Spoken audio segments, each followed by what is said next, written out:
Okay, so welcome to the second day of Ignite. It's great being in Atlanta. It's a nice, refreshing warmth, literally and figuratively. And Tanuj and I are here today to really talk about Azure. How many people here have actually dabbled in Azure, know Azure? Okay. Well, I did want to set some expectations. Like, this session is really targeted to IT leaders and decision makers. So if you are a developer or an IT admin looking to really get in-depth knowledge in this session, probably not the best session for you, and there's some great ones, so just wanted to set expectations up front. And this session aims to cover the Azure overview, like a 101 class, in 60 to 70 minutes. So it's an aggressive goal, but again, because we're covering so much breadth, we're just not going to dive in deep. So if you're an expert on Azure, probably not the best session for you, but if you're looking to learn about Azure, what it can do for your organization or your customers, if you're a partner, then this is actually this is a great session for you. So with that, before I dive in, just want to introduce myself. My name's Arpan Shah.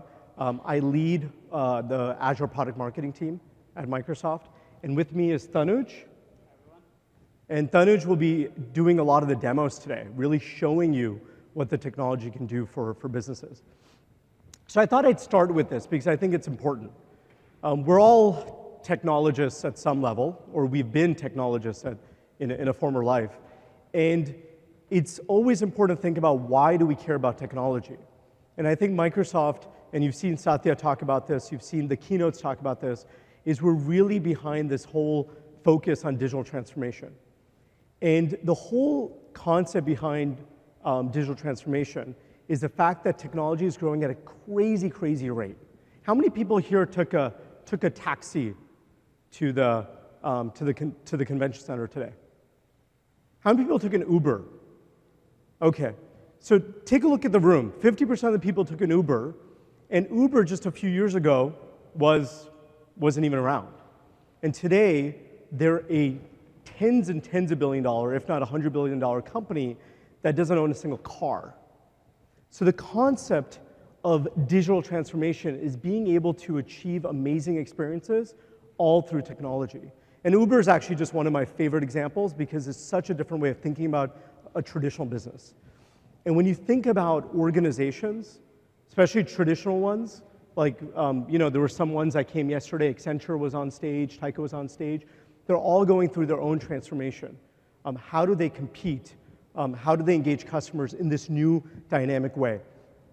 And the reason why I start with this context is to make digital transformation happen, you need the cloud. You need the cloud for computation, for services, and the rest of the talk is really talking about what are the key values you can use a cloud for to enable this transformation. And depending on the industry, depending on the company you're in, there are different ways you can actually add value to where you're going. So question for people here, can anyone tell me how many new devices are going to connect to the internet in 2020? Every hour, new devices every hour.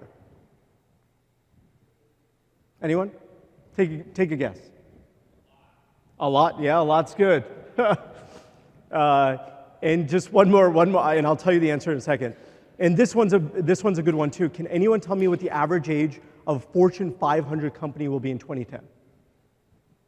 It's not a lot, I'll tell you that. It's actually 12 years. So the first one is, the a lot answer is 1 million new devices are going to be connecting, new devices, by the hour, by the year 2020. That's over 7 billion new devices a year. And a lot of this is because of IoT, right? So you have all these devices collecting data. And a lot of companies have already started thinking about how to use and capture this data to do really compelling things. In fact, we'll talk about some examples and show you some examples today. But to compute, to aggregate, to analyze, to do something really interesting with this, you need the cloud, and any cloud, but you need computation services to really add value to your business. The second one is fascinating. I heard the answer 5 years, and And I think that's directionally correct in terms of it's only 12 years. So the average Fortune 500 company was born about 4 years ago. I mean, give or take. I mean, there's obviously variance there. But it just goes to show how quickly things are going to change in the world we live in. And the last one's interesting, and I think for those of you who saw the keynote, the Accenture CIO said this multiple times, and he resonated. This actually, the data point matches what he was saying, which is 60% of workloads will be in the public cloud, and the key here is public cloud. We know that there are a lot of things for sensitivity, for compliance, and for a number of other reasons that won't be in the public cloud. So we're going to actually talk about that as well. What if you're a company and you want all the value of the cloud, but you're not ready to move public, or there's certain workloads? So we'll actually have that conversation today as well. So kind of jumping right into it. So that's the context. How do you drive digital transformation? And now we're going to kind of peel through what Microsoft Azure provides. And there are basically 4 areas. And over the next 60 minutes or so, we're going to walk through examples, we're going to walk through value, we're going to talk about customers, and then we're actually going to show you some really cool demos to really make some of this come to life. So the first is all around app innovation. Now there's a stat that you hear in startups, and the stat is that 9 out of 10 companies fail. Have people heard that stat? Yes, it's a pretty common stat. And the reason why that's important, how many people here are startups? Probably not a lot, right? The reason why you're probably wondering, why does that stat matter to me? I'm not a startup. The reason why is a company of any size, if you have organizations or bets that you're making, if you extrapolate, 9 out of 10 of your projects will fail. And by fail, I don't mean it won't work. By fail, I mean it won't give you that innovation you're looking for. So when you look in any organization, it's important to try things, it's important to accelerate, it's important to remain agile, to not only compete with your competitors outside, the Ubers of the world, but also just to compete and deliver value to your customers. I mean, I know that in the teams that we work on, like not every idea works. So we try a lot. And again, this is why app innovation is really important, to be able to not only build quickly, but to track, to measure effectiveness, and then repeat if it works well or if it doesn't. So that, I think, is a really important thing as each person in the organization finds a home run. Okay, so let's talk about the first thing. Build apps faster and easier. I'm sure every person here has been involved in some app. Whether you've given requirements, whether you've led the team, whether you've actually led some of the development. And one of the things that we're seeing from a trend perspective, all about transforming businesses, is the movement towards what's known as platform as a service. And we'll show you some examples today. But a platform as a service are essentially building blocks that have been pre-built, in some cases by Microsoft, in some cases by third parties, that you can use, whether it's in your existing application or whether it's net new. And the whole idea is that you don't have to manage the infrastructure, you don't have to manage the virtualization, you don't have to manage anything, you just focus on the business logic. And there's some really good examples you're going to see today. Tanuj is actually going to demo Azure Media Services, he's going to demo Azure Websites. And I always say it's the moral equivalent of basically doing math by hand when you could do math by calculator. So PaaS is something I encourage everyone to look at, and there's so many good examples where, again, the key here is you can use them if you're born in the cloud and you're starting a completely new app, or there may be cases where you have an application on-prem and you want to add something to it.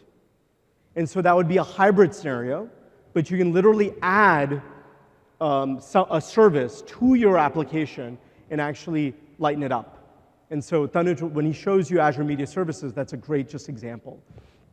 The other thing, and we recently published a case study, is the reason why PaaS is better, not only because there's some great services that people have built, but also because genuinely the business ROI is much higher. So we recently published a study by Forrester that shows that PaaS is 466% better from an ROI perspective than IaaS, which is infrastructure as a service. Now, cloud is also IaaS. I talked about PaaS because that is the way things are moving, but IaaS is equally important, and what we find is a lot of customers are starting in IaaS. And IaaS is all about infrastructure as a service, where you're able to move effectively machines and lift and shift and use virtualization, VM, storage, network, compute, to actually drive down your CapEx and actually move to an OpEx model.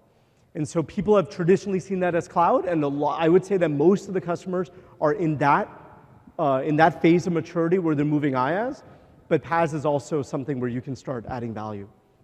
The other thing I want to point out is whether it's Internet of Things, IoT, or any other solution you're looking to do, the beautiful thing about the cloud and the nice thing about Azure is that there is a really strong third-party ecosystem. So if you're in an industry, let's say healthcare, I was just talking to a gentleman from healthcare, or if you're financial services, or you pick your industry, you can find a lot of great solutions that are already been built for you. There's some seats up here if you'd like to come in. Okay, so the other thing is you can build apps, you can build them fast, you can use PaaS, you can use IaaS, you can use Marketplace, but the other important thing that the cloud actually gives you is the ability to manage apps proactively. And you'll also see a demo on this, but you can, with Azure, we have something called the Azure Portal, and with the Azure Portal, you can look at all your resources, all your applications, you can see the health, you can see how they're tracking, you can build telemetry inside it, you can see if something is doing really well or something's not doing well, and you can basically manage all your applications from Azure Portal. And one of the really cool things which Operations Management Suite provides is not only can you manage assets in Azure, but you can manage your assets and monitor your assets on premises and in other clouds as well. So you'll see some of this, but that's a really powerful thing, which is that we're going to live, and each one of you is probably an organization where you're not going to have just one cloud. We're not just going to have on-prem, you're going to have multiple things. So with the Azure Portal and with Operations Management Suite, you can actually get that end-to-end view in one single pane of glass. App Insights, again, that's a little bit of a detail, but App Insights is this technology which allows you to basically wire applications. So to really see how your apps are performing. So when you launch them, you can see how the behavior is. Okay, native mobile apps. How many people spend at least some percentage of their time looking at mobile applications or having conversation about mobile applications? Okay, quite a few people. Can anyone tell me how many relevant or how many important OSs there are right now in mobile? How many? Give me a number. Someone said 2. I won't ask which ones, but I'll take 2. Any other numbers? I heard 3. Well, it's a trick question because the number of OSs are thousands when you include versions, when you include mobile form factors, when you include CPU types. So if you're an organization, and let's say you're deploying or creating an Android application, it's not just one OS. It's thousands of permutations. And the reason why I bring this up is with Azure, we actually offer this technology called Xamarin, which allows you to write code once and deploy to thousands and thousands of different permutations of mobile devices and to test them in a virtual environment. So gone are the days where you're spending, I've been in this in different, I advise a lot of companies and I see this quite a bit. There's just a lot of energy spent on, does it work on Android? Does it look right? Does it feel right? Does it look on these form types? And now you can actually focus on the business logic, focus on the experience, focus on making sure you're driving that transformation with a beautiful experience on mobile devices and the web, and not worry on the testing and the configuration. So Azure actually gives you this power, this compute effectively to test your application across so many different devices and to write and manage code once. So that's the left-hand side. On the mobile DevOps side, there's also some other pieces like Hockey app and stuff that I won't get into. But on the right-hand side is it's not, a mobile app by itself isn't interesting. You need a mobile app to have some backend. You need it to have some capabilities, not just compute and data, but intelligence, which we'll talk about a little later, which is one of the big drivers of this digital transformation. You need the backend services, so Azure provides a lot of that as well. So with that, I'm actually going to hand it over to Tanuj, who's actually going to show some of this stuff in action. So. You want to talk about a customer example as well? Yeah, I was going to do that after the demo, but let me just talk about a customer before the demo. I love this customer because I'm a user, and also because it's just a great story. So Heineken, a lot of people when they think digital transformation, they're like, oh, that's only for tech companies. Heineken's not a tech company; it's a beer company. And Heineken launched a campaign during the UEFA Champions League, which is a soccer league, or those of you outside the US, it's a football league. And they wanted to run a very interesting campaign. They wanted to target a lot of people that are on the internet, a lot of millennials out there, and they wanted to do this simultaneously in 70 markets and 30 languages, because they're a global brand, so they have to do it globally. So they launched an online game, an interactive game, where users could play an interactive social game, interact with each other, do all this other stuff. And to land this game or this campaign, they needed to make sure that it didn't crash. They needed to make sure that it was super reliable. So they actually used Azure in multiple data centers to actually launch their game, and they supported 1 million users simultaneously with 100% uptime.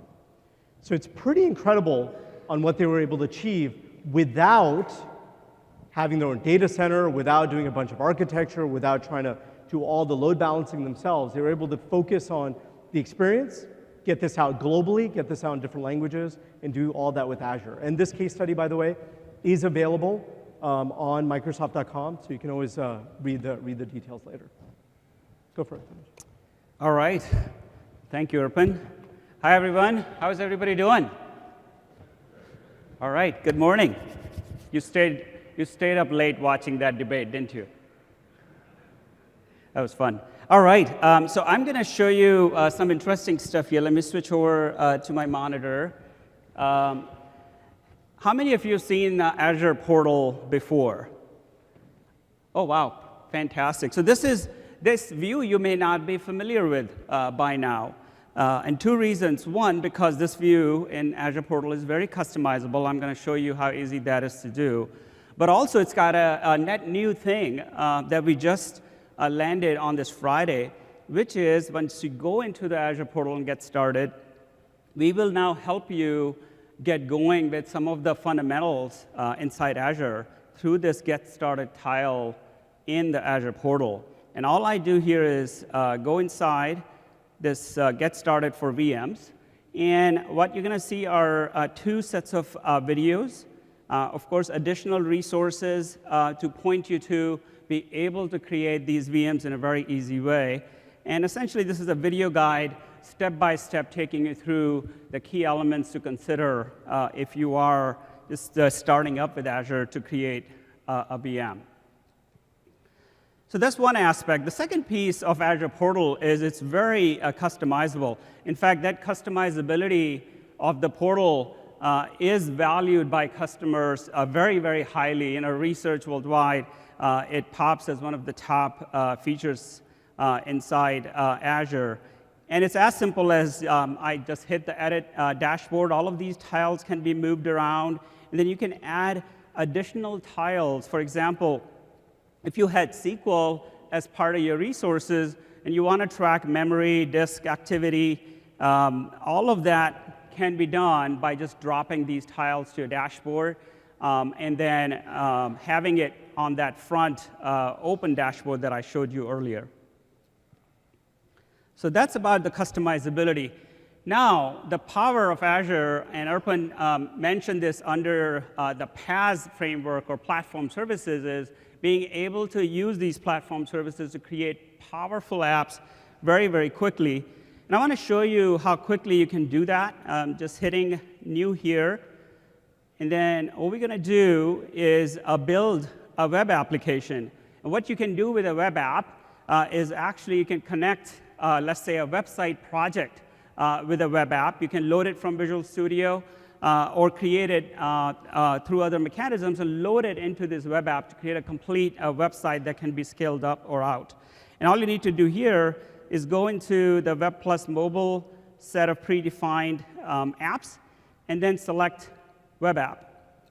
And now the system will take you through sort of a form plus wizard experience when you can give your web app a name, select resources that you want to be part of this web app, as well as add any subscription that you may have. So this is where you would add any other name. So let's say Tanuj.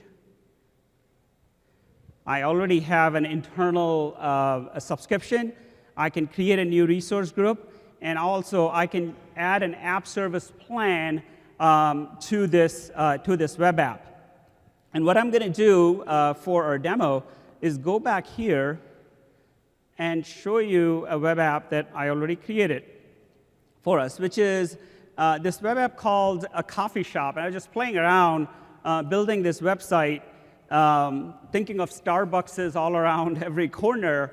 I thought maybe I should experience what it'll take for a coffee shop to create a basic website. And the website looks like this.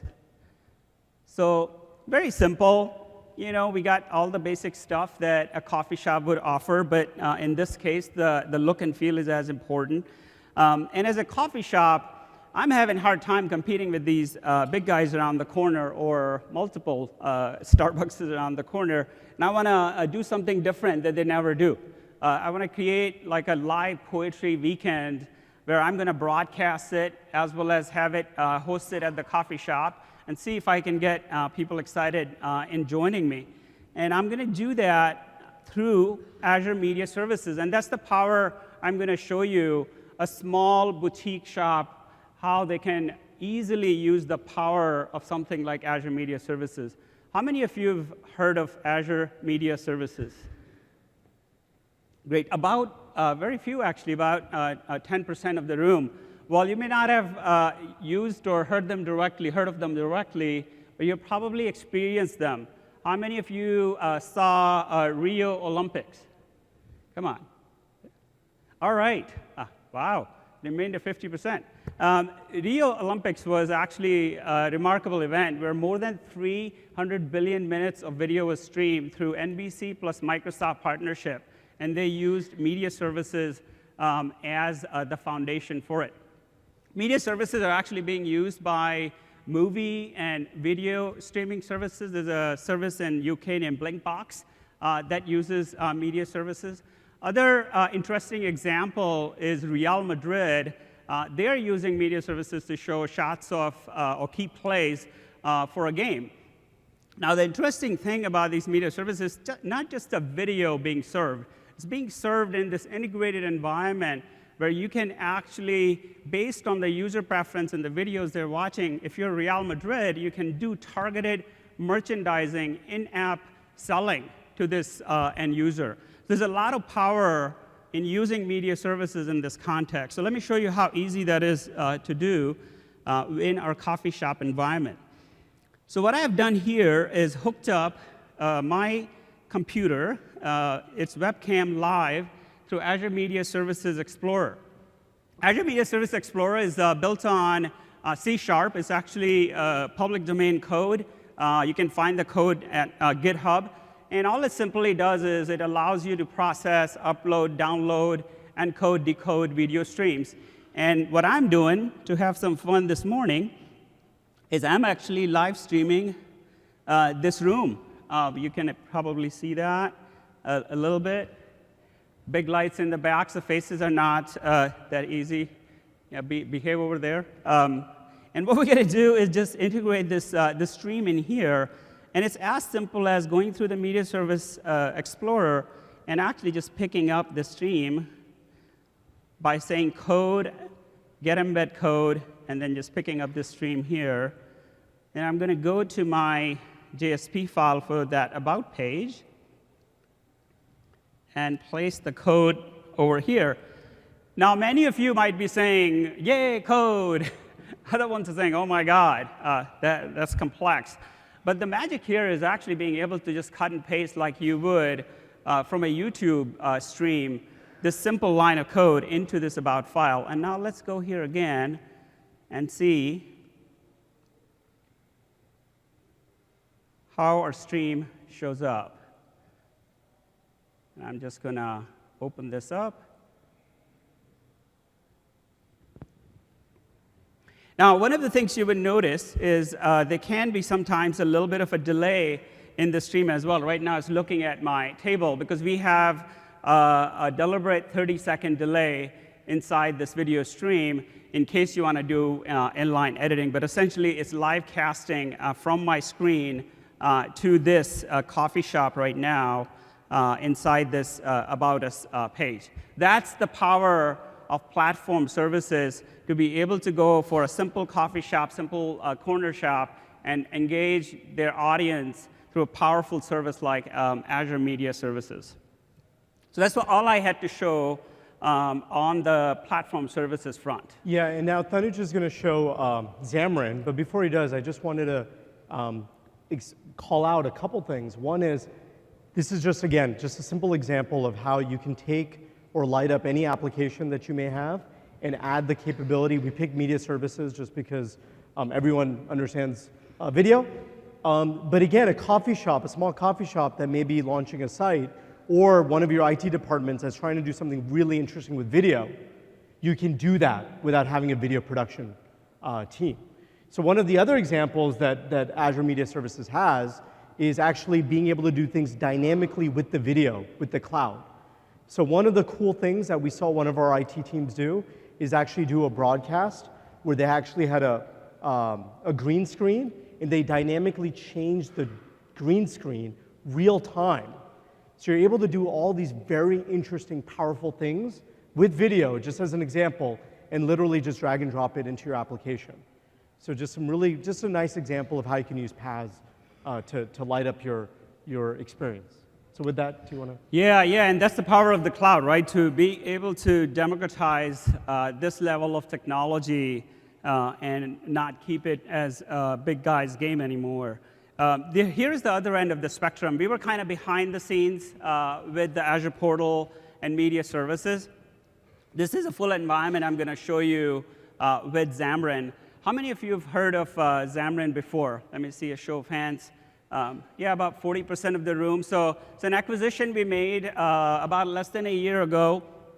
And the idea of Xamarin is to allow you to develop mobile apps with a single code base, but then deploy them, build them, test them, deploy them, release them on and across all of the form factors and popular OSs. And I'll show you how easy that is to do inside a Xamarin environment. So here, I'm showing you the Visual Studio Team Services environment, full life cycle, from coding to working together with your teammates to eventually doing the build, test, and packaging, and then releasing the app. And I'm going to look at this recent build that just came in and see how the results look across the devices I have picked, as well as my test results. So let's first look at some of the error codes that I may be getting. Build was showing green, so I'm not going to have issues here from that perspective. I'm not expecting. But I want us to look through quickly. All right, I got a few warnings, so we should take care of that stuff. And then let's find my test results. So here are my test results. I queued them up in here. Essentially the test results that are across the devices I have picked, including some other intelligence on where I really face the high memory usage. Now, these tests get really interesting when you start looking deeper to see what's happening across other devices or all of the devices I picked.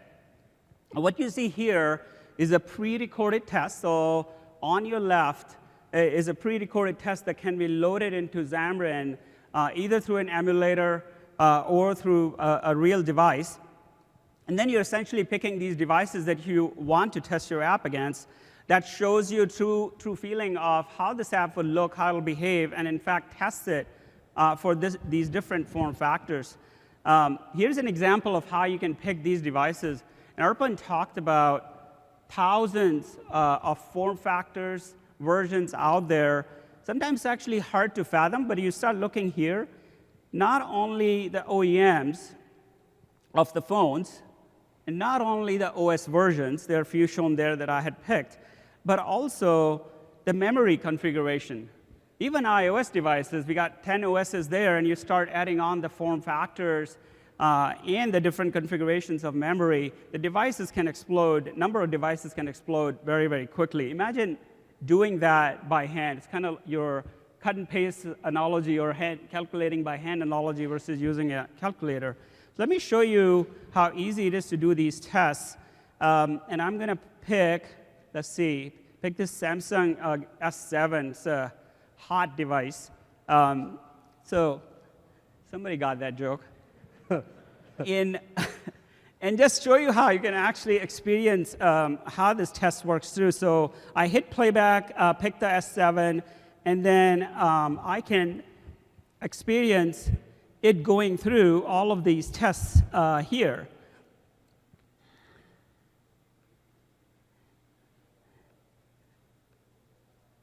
There you go. I just expedited it, and I'm going to hit it from here. And what you're going to experience is a full experience, or what you're going to see on the screen is a full experience of the end user, what they would have seen on each step. So on the left side, you're seeing as the bar progresses at the bottom, different parts of that test are being executed. And on the right lower side, you're seeing memory and CPU consumption. So just in case there was a leak or other issue, you would have probably seen a peak, a giant peak suddenly, and paid attention to that. Now, if the tests all go well, let's go to the last part here, which is we're ready. We have an app, and we want to release it and get some intelligence about how the app is doing. And that's where Hockey App comes in to give you a complete testing environment where you can release this beta app to your mobile users, and in fact, collect information and then work on those crash reports or bugs that you may be getting from your users. How many of you have Hockey App installed on your mobile devices or play around with it? One. All right, you're the winner. Two over there. Hockey App is actually a very, very powerful app. I encourage you to take a look at it. Great environment for doing a beta release of a mobile app. And I'm going to click on this My Driving app. That's the one that we've been playing around with.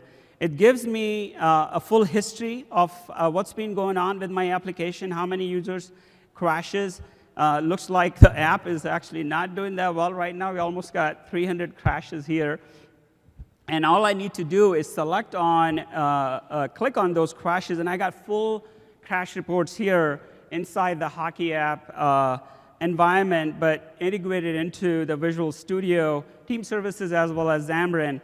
And once I see this list, I can essentially work on this list and distribute that across my team or claim it as something that I want to work on as a bug report. So that's the Xamarin end-to-end DevOps environment from coding with Visual Studio to all the way to Hockey App. In the middle, testing it out with the Xamarin Test Cloud, and then deploying it and testing through Hockey App. Hopefully that gives you a sense of how powerful these pieces of Azure App Services are to help you drive that app innovation in a really fast and quick way in the fast-moving market today. Thanks, Tanuj. Wasn't that great, guys? What you just saw is Tanuj basically, we just covered all of app dev in like 15 minutes. So again, the whole idea here is to give you a quick overview of how you can do things faster, how you can actually go ahead and accelerate innovation. So we just talked about how to build apps quickly, but now let's talk about what makes apps great, and that's driving great engagement. And one of the most important things in the day and age we live in is data and intelligence. And you don't have to look further than any consumer application out there. Like, pick the applications you use most, and they're all run by data intelligence, right? Waze is fantastic. It is a unique experience because it gives you rich data, right? Pick Spotify, pick anything, because it's personalized, it's targeted, it's based not only on your data, but it's based on everyone's data. So how can you do this? I mean, these companies are able to do this because that's their entire business. But with Azure, just like you saw media service as an example, we're democratizing essentially BI and intelligence so you can build that right into your applications. So we're going to walk through a couple examples, but I thought by just giving you guys kind of a sense of data, I think Satya, people hopefully saw Satya's keynote, and he kind of emphasized how much data is there in the world. But let me use more of a consumer example. Can anyone just give me an estimate? How many hours of video do you think gets uploaded into YouTube every hour? Sorry?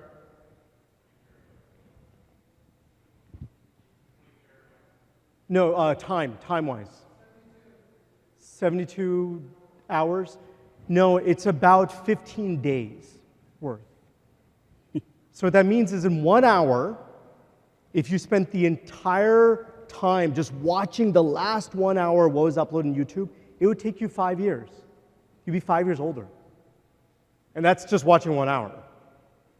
And the reason why I use this example, hey, everyone knows YouTube, but the amount of content that's being poured, and now that's an internet example, but it just goes to show how fast and how much data is pouring in. I was shocked. In fact, in 1 minute, and I'm just reading the stats, 1 minute, it's 600 hours of video. So it just gives you a sense of the scale.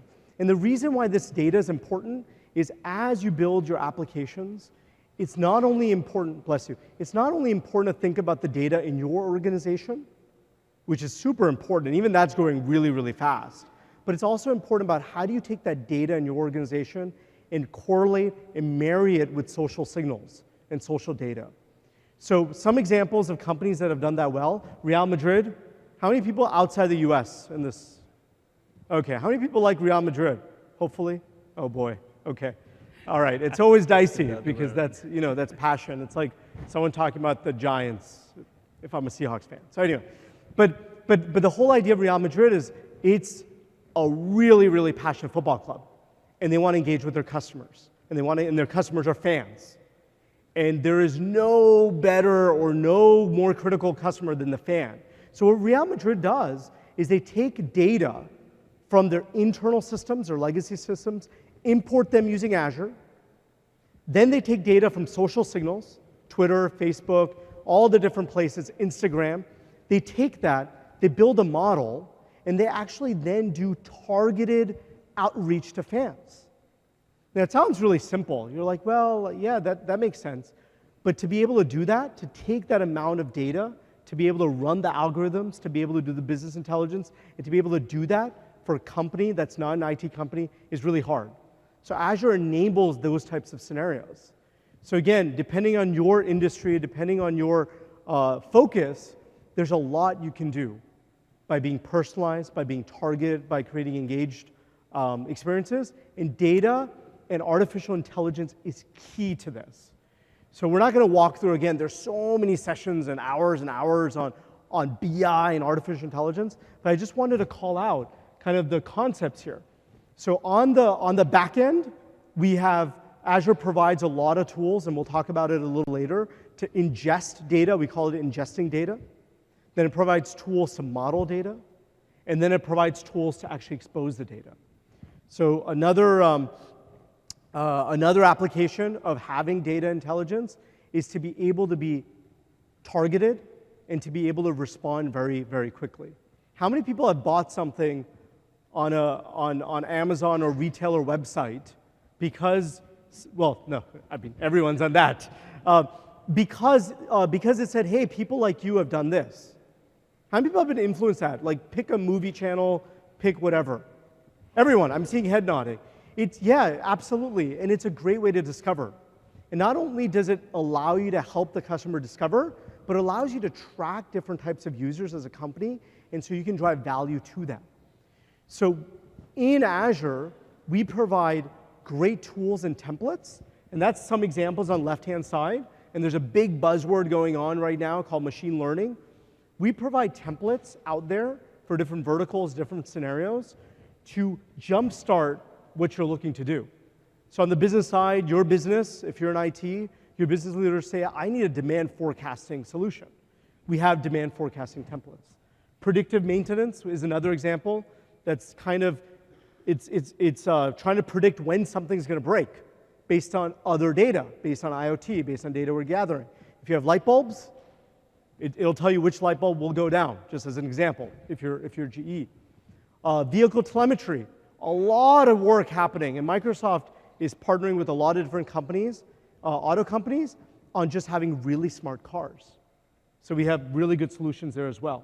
And in terms of the stack, again, this is not a technical session, but at the end of the day, it's good for you guys to get an overview here. We have many different ways to ingest data. We have different ways to model. And the nice thing about our tool set is we actually support all the industry standards. So if you have business, if you have business analysts or data scientists, and they want to model in R, you pick the language of your choice, you're able to do that. And the last thing is we actually expose the models through an API so your developers can use it. So you can actually provide an end-to-end solution. And many other vendors out there do a piece of this, where we provide the whole thing end-to-end. So if you're an IT leader and you're looking to drive an experience or drive engagement or drive something in an organization that is tailored, that is going to drive engagement, this is really important and really, really interesting for you to take a look at. Bots. How many people here own some element of support? Some element of support. You got to support your end users, support your business heads, support your business users. I think we all do. I'm my family's IT guy. I'm sure each of you are your family's IT person. But we support the people around us. We're change agents. When we are IT leaders, we have to drive change and enable people. So one of the interesting things that's coming out, and you see this in the consumer world a lot, the place that it's materializing in businesses is the notion of having bots to actually drive a lot of engagement that may be broader, like knowledge-based type stuff. So a good example is enterprise example is support desk, where you basically can effectively build a support desk as your first tier. That's just a really simple example of how you can transform your experiences, where your first tier could be a bot that basically tries to help the customer. At Microsoft, actually, we have a Skype bot that'll help you book rooms. So you tell the bot, hey, I'd like a room from 2 to 3, and please invite Tanuj, and invite John, invite Jeff from my team. It'll actually find the room, book the room, and then send the invites. Sounds really simple, but guess what? That's kind of like my virtual admin. Really simple example, but super, super powerful. And the Azure bot framework is a real thing. So while people talk about bots a lot, we've actually delivered frameworks. We integrate with a lot of different third parties out there. They're connectors to Office 365. So in that calendar example, that would be Office 365. It integrates with Slack. So if you have folks in your organization using Slack, there's some really interesting things you can do there. So there's really, really good examples of how you can use bots in your departments, in your industry. Domino's is another one. I thought I'd just say that. That's a consumer example. But Domino's actually has a campaign right now, and you've probably seen the ad, where you can actually tweet Domino's, and you can order a pizza. Now, you may be like, yeah, that's not that interesting.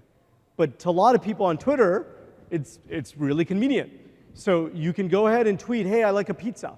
Or you could DM or direct message Domino's, and they'll actually send you pizza. So that's just one simple example of engagement. But by doing that, by being able to parse the words and understand what that means and drive action, you're engaging with an audience that you may not be engaging with. So that would be people on Twitter, as an example. This is one of my favorite case studies. And this is an example of a company that's trying to change healthcare. So Dartmouth Hitchcock Medical Center, and Tanuj will actually show you what Dartmouth is doing, has launched this initiative called Imagine Care, where they completely have transformed the traditional approach. So traditionally, when you talk to patients, you interact with patients, you say, hey, how are you doing? What's your blood pressure? How are you doing? And you kind of check how they're doing at a single point in time, and you prescribe medicine, you prescribe some action. The way Dartmouth Hitchcock Medical Center does it is they actually look at many different social signals and body signals, and they actually track that and then actually suggest action to the individual and to the doctor. And it's actually been pretty incredible on what they've been able to achieve. So instead of talking more about it, let me just have Tanuj show you the demo because it's pretty fascinating. Go for it. Thanks, Arpan. All right, so let's have some fun and actually show you some extremely powerful stuff that's in fact being implemented in real life by Dartmouth Hitchcock in this system called Imagine Care. And what Imagine Care means is really being able to transform healthcare, of course, also target the healthcare costs by proactively managing patient health. What you see in front of you on the screen right now is a dashboard, sort of a mission control for a Dartmouth Hitchcock physician or a nurse for the patients or the area of clinics they could be working on.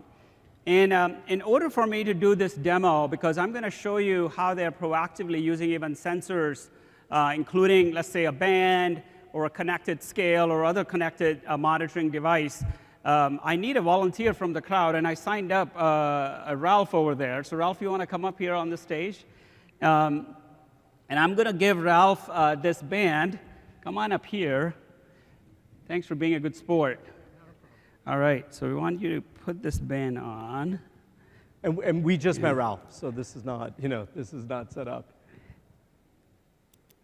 Yeah, so we'll park Ralph over here.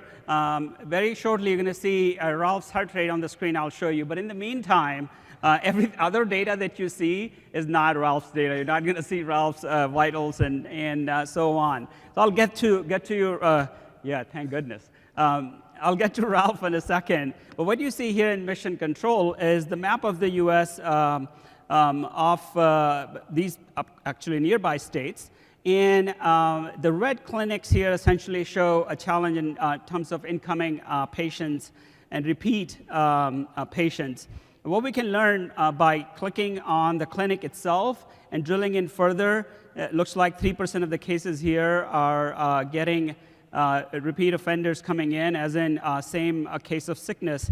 You can actually lay weather maps on top, look at temperature patterns, and more importantly, you could also see what could be happening through the CDC data. This is the power of the cloud. It's not just about being able to capture information from your devices or from a patient in this case, but also marry this publicly available information to make intelligent decisions. In this case, we're simulating potentially a flu outbreak in this part of the world, and that could be causing the challenge that we are seeing.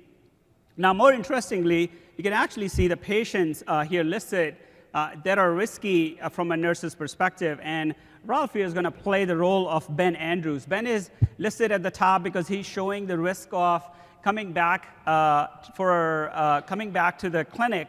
And the reason for that listing is because we are actually predicting that his blood pressure is going to go up in the future. And that's actually pretty big time, because what we are doing here is not only using Ben's data from the past, and it's not Ralph's blood pressure, but we are, in fact, using machine learning and some predictive analytics to say, this is where we see his blood pressure going in the future. You can look at additional vitals in here, beats per minute. Man, your heart is beating fast over there. You're really nervous.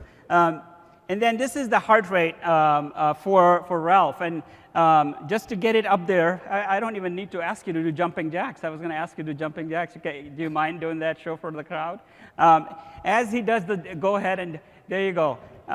And those jumping jacks, basically you can see the heart rate starts going up and down. But this is just an example. That's good. Thanks for being a good sport. Give Ralph a hand, guys. Thank you.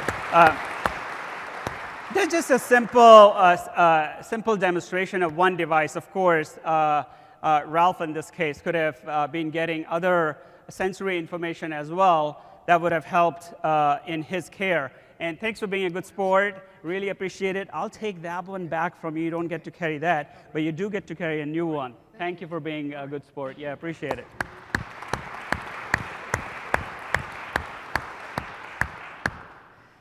I did not bribe him with that, by the way, right?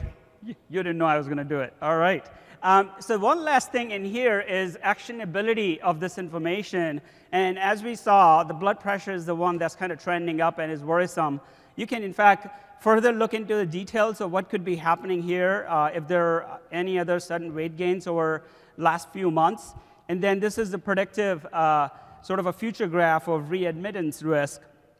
And then we can, in fact, either contact the patient or adjust care pathway. And adjust care pathway isn't just about providing more medicine or more prescriptions to Ben in this case, but actually also saying, hey, let's follow up with him and keep monitoring and put it on the track for maybe an intervention call, as in somebody calls and says, hey, Ben, how are you doing? Is there anything we can do to help? Looks like your BP has been high recently. And then once you save, it essentially gives you, even as a doctor or a nurse, a potential list of medication that you could have adjusted.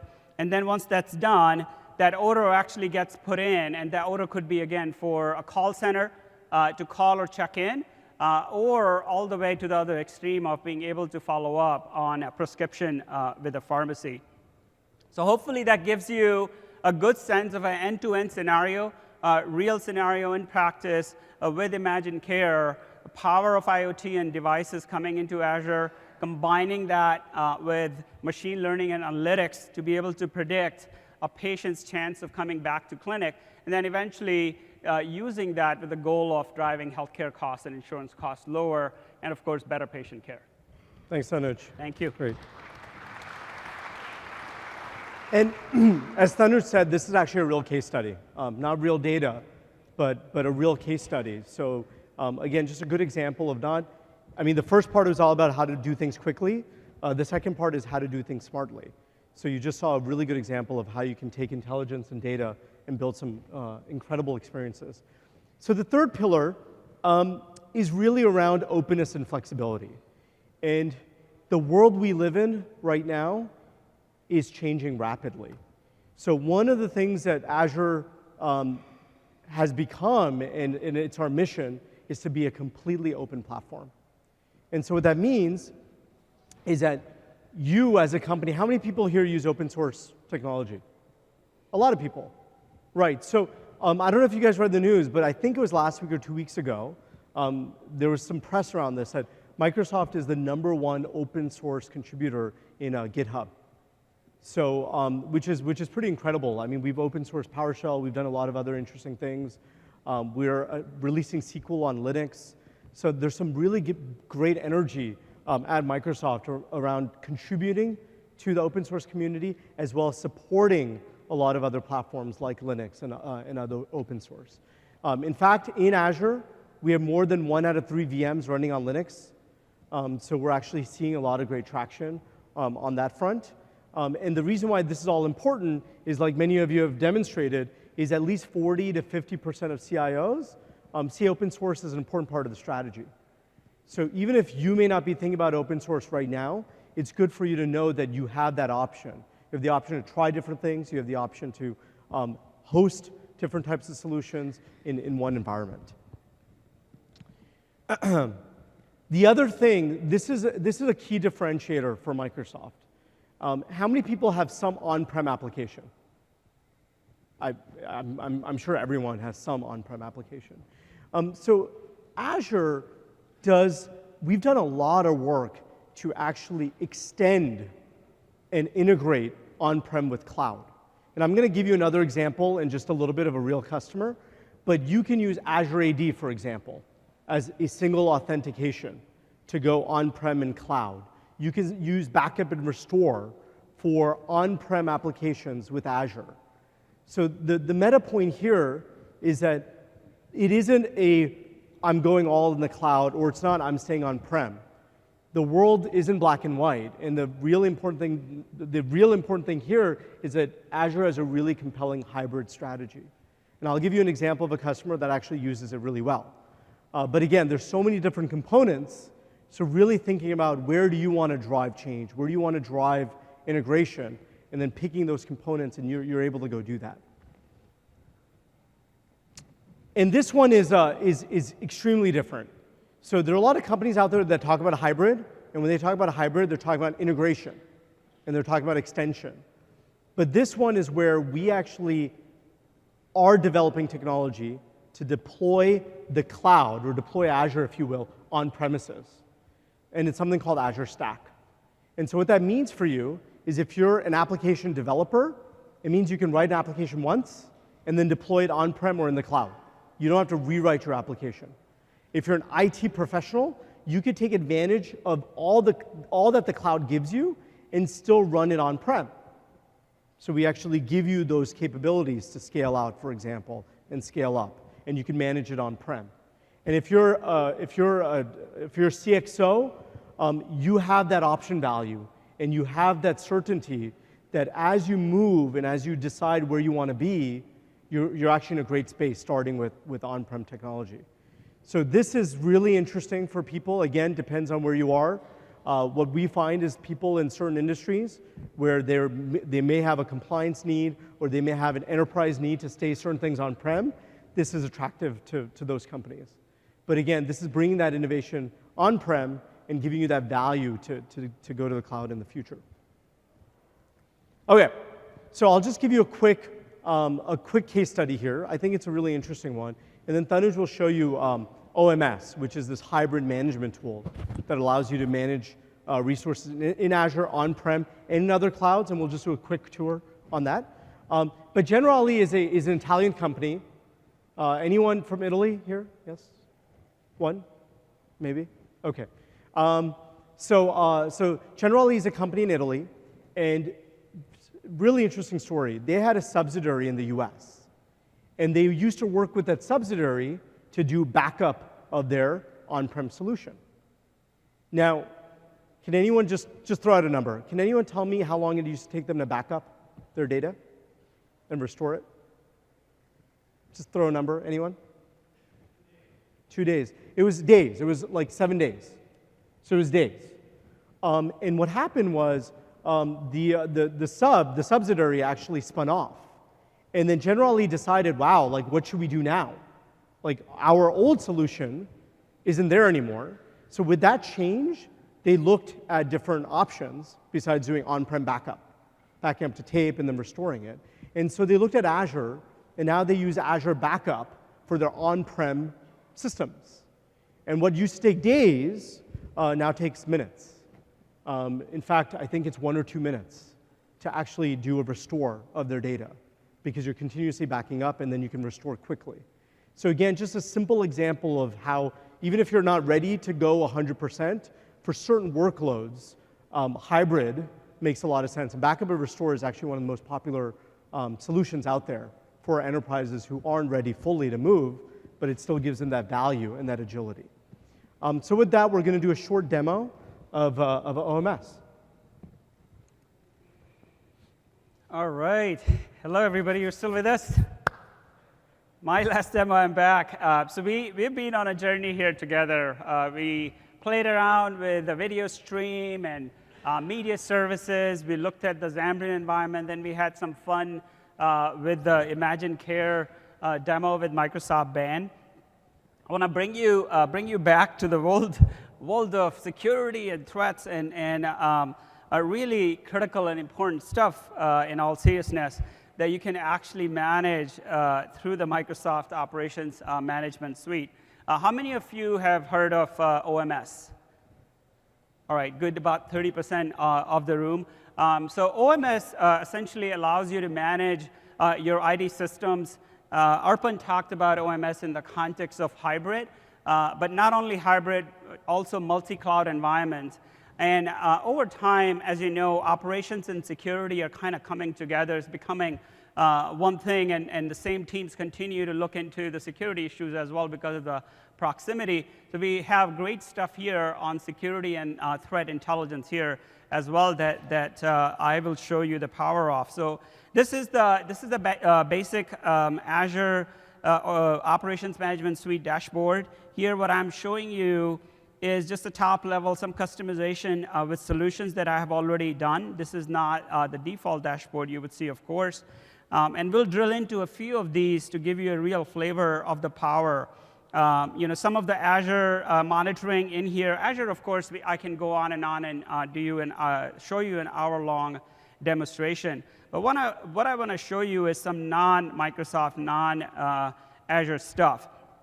This here, by the way, is the solution gallery, just to give you a quick sense of what's possible in terms of customizability of solutions that you can add on. And it looks pretty fancy, but to me, OMS is a pretty simple concept. The concept is you collect a bunch of alerts and events, performance counters, store them in a database, create queries against those events, and then eventually present that information in a very, very interesting way, but very, very powerful way, of course, and then allow you to do automation on top to troubleshoot and take action. Here, talking about hybrid and non-Microsoft, we are showing a VMware monitoring solution.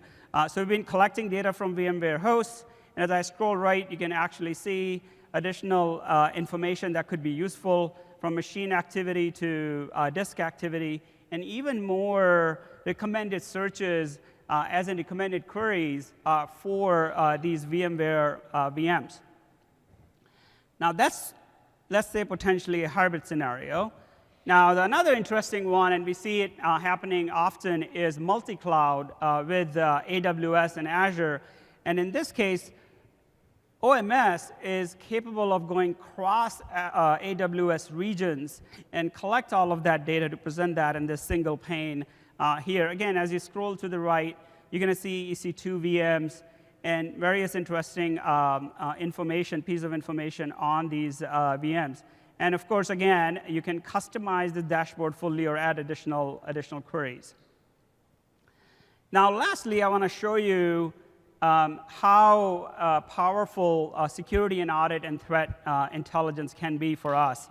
And in this case, there are a few pieces of interesting information.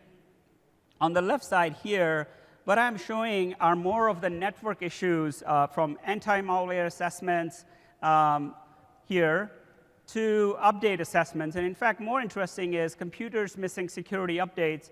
And if I were to go in there, I can pinpoint exactly which devices on my network are coming up as this high severity out of those 13 and take an action directly on them. I talked about this area of security coming together with operations. Here we see that security and threat intelligence coming together. On our network, we see that we have had almost 3,000 threats. And then we can, in fact, go in here. As I talked about, it's a predefined query that's running for us in the background. And what you would see come back is these different categorizations of threats that may have existed on our network. And I can click on either one of these to go further drill down on which exact machine could have been the offending computer. And in fact, as this comes back up, the last thing I would show you is this a broader area of threat intelligence where, in fact, we're getting data from our security teams to inform you of threats worldwide. And this is live, real stuff that's happening in the world as we sit comfortably in this room. The orange arrows are incoming threats. So a lot of activity going on. Let's say, for example, in Asia or here in India. But then the real troublesome would be outgoing arrows, which means there's some malicious traffic that's emerging from our own network, which is what we would watch for to be able to take actions, or elsewhere in the neighborhood to watch out for, because that means this thing is really being able to penetrate inside these networks. On the right, as I clicked on that threat detail, is giving me additional information about this threat. And in fact, there's a full report that we source from various resources across the world, and including, by the way, national defense departments that Microsoft collaborates with. And if I click on this download full report here, I'm able to just save and then open this report, and I can see this malware, Diamond Fox, that's actually pretty active with that incoming traffic. And the level of detail in these reports and actually allows me to take additional action based on my business including the footprint of this malware. Thanks. So I just summarized end-to-end, again, gave you a really quick whirlwind tour of OMS, going from being able to manage Azure multi-cloud scenarios, Azure plus AWS, VMware, and then showing you how security and audits can be used for your network as well as for broader security of your organization. Thanks, Anush. So we'll just end with trust, because you might be wondering, well, why is trust important for us to transform and to do app innovation? But can you flip the? Oh, yeah. But trust is important because right now, whether you watched the debate yesterday or you've been just, no matter what you were doing, security is one of the most important things that's important to get right. Because if you don't have security, then all the innovation in the world doesn't matter.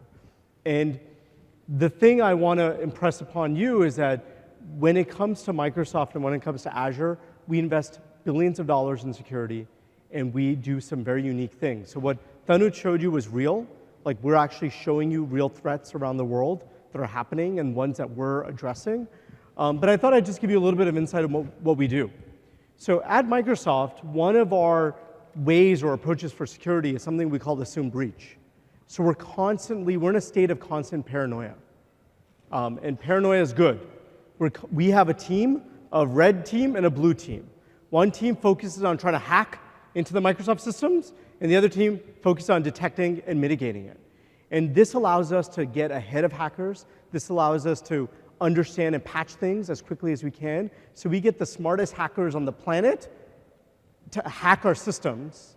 Obviously, it's not a real hack, but it allows us to actually understand how real-world attacks would come. So we invest a ton of time on this. So I just want to give everyone here some confidence on when you're doing this innovation, you get all this great benefit. On the left-hand side are things we do. On the right-hand side are things that we give you. So we also give you a lot of controls. Thanuj showed you some of the aggregation that is happening through OMS, through Azure Security Center. But think of Azure Security Center of your control pane on everything that's happening in Azure and across Azure. So you get visibility into security threats. You can set policies. You can get alerts. You can get reports. It also integrates with third-party security vendors out there. So again, this gives you the confidence and ability to actually make sure that Azure and your apps are tracking to your standards. Scott talked about this a lot, so I won't spend too much time on this. But the other thing that's really important for your application is to have the trust that it can serve you globally. I mentioned Heineken as an example, and there are a lot of great examples on companies that want to do global experiences. Well, we have 34 regions out there, which is more than any other vendor out there. And this gives you that flexibility to deploy applications in US, in Asia, in Australia, in Germany, in China, and again, having the compliance that's needed out there. And the last thing, and then we'll take some questions. We wanted to make sure we save a few minutes for questions, is our relentless commitment to the business. One of the things that we spend a ton of time on, a lot of this is from our DNA over the last many years, is to invest the time working with local government and working with companies on making sure we can do what's possible to make sure we have the compliance you need. So we were continuously announcing ISO standards and posting them on the Trust Center. So I encourage you to take a look at them, but we're relentless when it comes to compliance as well as support and many other things. So with that, I want to thank all of you for attending. We covered a lot of ground. Hopefully this was a great overview for you to get a quick survey class, if you will, on Azure. There are a lot of great sessions out here where you can learn a lot more. And with that, just thank you for your time. Enjoy the rest of the conference, and we're happy to take questions if you have any. Thank you.